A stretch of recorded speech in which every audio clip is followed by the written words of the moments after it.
Liisi, kuhu sina oled tänavu juba investeerinud? Meie oleme investeerinud abikaasaga kahekesi koos, sellepärast ma räägin alati meie investeeringutest.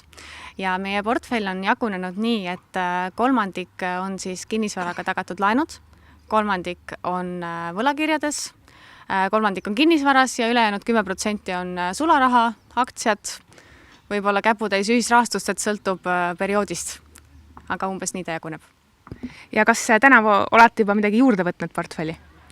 Sa mõtled uusi varaklasse? Hea küsimus. Ei. Uusi varaklasse ei ole, et ikkagi varaklassid on jäänud samaks, aga on olnud ikkagi tehinguid küll.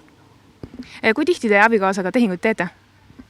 Sõltub jällegi aastast ja kuudest ja sellest ka kuidas parasjagu eraelus on, et kas on kiiremad ajad või mitte, aga kipub olema nii, et kuna passiivset sissetulekut on juba arvestatav hulk, lisaks tuleb meil endal ka säästumäärast tuleb veel raha peale, siis tihtilugu on see, et kuule, meil on jälle mingi ports raha üle, et ruttu peab midagi tegema, et tule nüüd mõtleme välja, siin on need variandid, et mida mina olen vaadanud, mida sina oled vaadanud, siis me arutame koos läbi ja siis vaatame, et ma ei oskagi öelda seda sagedust, et ma ei tea, paari kuu jooksul korra kindlasti.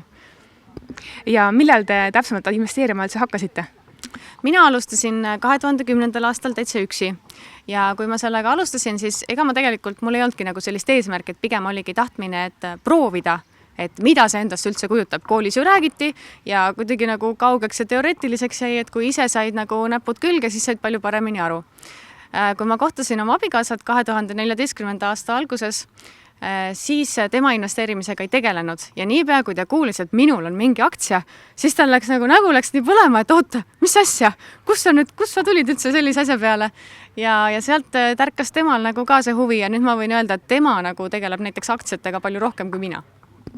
Ja kuidas see laste kõrvalt investeerimine käib, et muidu mõtled küll, et vaata üksinda ikka mingi raha jääb järele, aga väikeste lastega see kõlab nii keeruliselt, et kuidas te seda teete? Mina ütleks just, et vastupidi, et laste kõrvalt on sul motivatsiooni palju rohkem. Sa tahad ju neile ka pakkuda kõigepealt paremat elu, eks ju, ja loomulikult ma tahame ka näidata lastele seda, et raha ei ole selline asi, mis tuleb palgapäeval ja järgmiseks palgapäevaks on kõik ära kulunud, et pigem, et me oleme neile proovinud rääkida nii, et me ei käi tööl mitte raha pärast, vaid tööl käiakse sellepärast, et töö meeldib, et ma saan ikkagi midagi ära teha, ma saan muuta maailma oma panuse kaudu paremaks ja see raha, mis tuleb, et see on lihtsalt kõrvalprodukt. Kui nüüd rääkida sellest, et kas laste kõrvalt investeerimine on keeruline, et just ju vastupidi, et nendega koos ja neile ühel hetkel ka hakates neid teadmisi edasi andma, et siis see teeb asja just palju põnevamaks.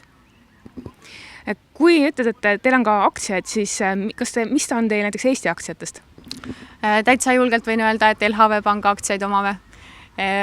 Teisi neid aktsiaid ma pigem praegu ei hakkakski nii väga lahkama, sest et osakaalud on väga-väga väikesed ja pigem oleme isegi praegu väljumas.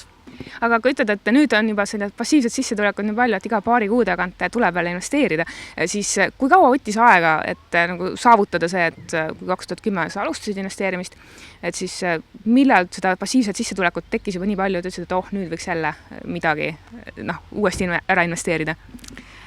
Kui 2014 mul abikaasa juurde nii-öelda liitus, siis peale seda mina ütleks, et tuli selline hoog tuli väga kiire sisse, et siis oli ikkagi 2 inimest, kes mõlemad panid oma sissetulekutest kõrvale. Lisaks oli sul alati keegi, kellega arutada neid asju ja tekkis natuke ka see hasardi moment, et ma ei saa ju sulle öelda, et see kuu mina ei pane kõrvale, et sina ju panid, aga mina nüüd ei pane.